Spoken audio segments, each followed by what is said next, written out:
আমি কালকে অ্যাকচুয়ালি একটা বাইকের ছোট অ্যাক্সিডেন্ট হয়েছে, তো যার জন্য আমি পড়ে গেছিলাম। তো পড়ে যাওয়ার পর থেকে আমার এই হাতের এই যে এখানে একটা পেন হচ্ছে, মানে এখানে তো অবভিয়াসলি লেগেছে বলেই ব্যথা হচ্ছে, বাট এই জায়গাগুলোতে এই এলবোতে এখানে একটা স্ক্র্যাচ পড়েছে। কিন্তু তার সাথে যেটা হচ্ছে যেটা দেখা যাচ্ছে না, বেসিক্যালি এলবোর এই জায়গাগুলো, তারপর এই পেছন এরিয়াটাতে একটা ব্যথা। তো আমি যখনই হাতটাকে এরকম পুরো স্ট্রেট করার চেষ্টা করছি, তখনই এই জায়গাটা এবং এই জায়গাগুলোতে পেন, একটা হালকা পেন হচ্ছে, ভালো কারণ ভালোই পেন হচ্ছে। এমনিতে বেন্ড করতে গেলে এমনি এখানে কোনো সমস্যা নেই, কিন্তু যখন আমি স্ট্রেট করতে যাচ্ছি তখন একটা পেন হচ্ছে। ওকে, তো ওর একটা এখানে বোঝাই যাচ্ছে ইনফ্লামেশন আছে। এখনো পর্যন্ত ওকে আমি এক্সরে করতে দিলাম, এক্সরেটা করা হয়নি। এখন এই লোকাল এরিয়াতে আমার করার মতো একটাই জিনিস আছে, সেটা হচ্ছে নিডল করতে পারি। তো আমি এখানে একটা নিডল থেরাপি করছি, এখন ড্রাই নিডলিং করছি।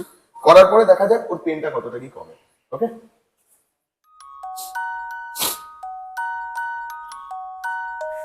নিচে একদম লুজ, পুরো লুজ।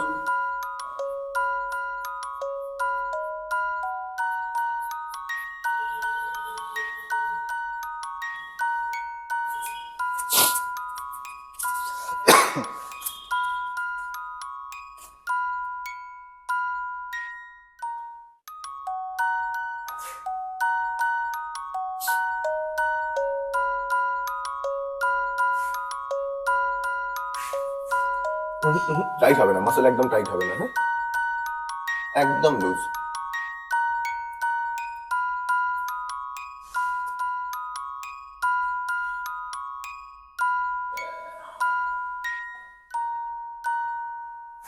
লেগেছে একটু?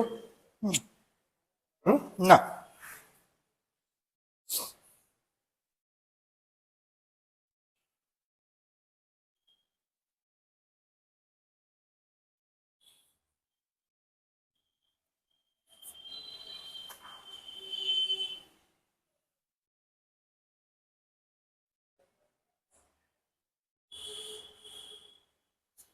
ওকে, তো এই নিডলটা আমি 2 মিনিট থেকে 3 মিনিট রাখবো।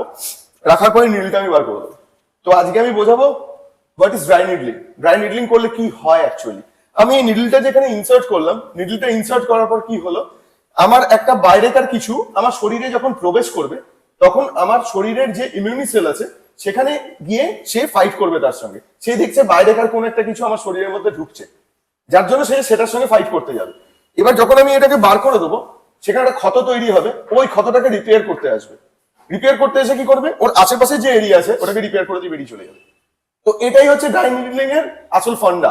ড্রাই নিডলিং কি করে, ড্রাই নিডলিং আর আকুপাঞ্চার কিন্তু পুরোপুরি এক জিনিস নয়। ওকে, এটা নিয়ে আমি পরে একটা ভিডিওতে আসবো, এসে বোঝাবো what is dry needling, what is acupuncture. Okay, একটা এনার্জি বেস হয় আর একটা ফিজিওলজিক্যাল বেস হয়। Okay, acupuncture actually energy base আর এটা হচ্ছে ফিজিওলজিক্যাল বেস। ওকে, তো দেখা যাক ওর কতটা পেনটা রিলিফ হয়। ওকে, তাহলে 2 মিনিট আমরা নিডলটা ইনসার্ট করে রেখে দিয়েছিলাম। এবার 2 মিনিট পর আমি এটাকে আবার বার করে দিচ্ছি। ঠিক আছে,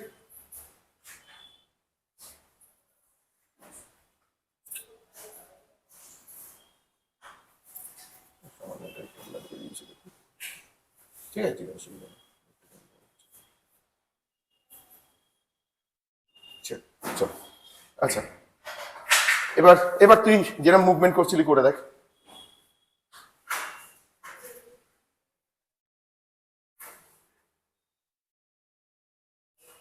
আছে, বাট আগের থেকে একটু কম লাগে। একটু কম লাগছে, তাই তো? এটা 2-1 বার করতে হবে। আর যেহেতু ওর সদ্য চোটটা লেগেছে, কালকেই হয়েছে, সেহেতু, আর সব থেকে বড় কথা, এখনো পর্যন্ত এক্সরে হয়নি। এই জায়গাটা কিন্তু যথেষ্ট পরিমাণ ফুলে রয়েছে। এই এরিয়াটা বুঝতেই পারা যাচ্ছে যথেষ্ট পরিমাণ ফুলে রয়েছে। আমি ইনিশিয়াল একটা থেরাপি ওকে আমি দিলাম যাতে ও কিছুটা রিলিফ পায়, তার জন্য এটা করলাম। প্লাস ওই জায়গাটা যাতে রিপেয়ার হয়, তার জন্য এটা করা। এবার ওর আমি এক্সরে করাবো, এক্সরে করিয়ে দেখবো কি কন্ডিশন আছে, তার উপর বেস করে নেক্সট ট্রিটমেন্ট চলবে। ওকে, থ্যাংক ইউ।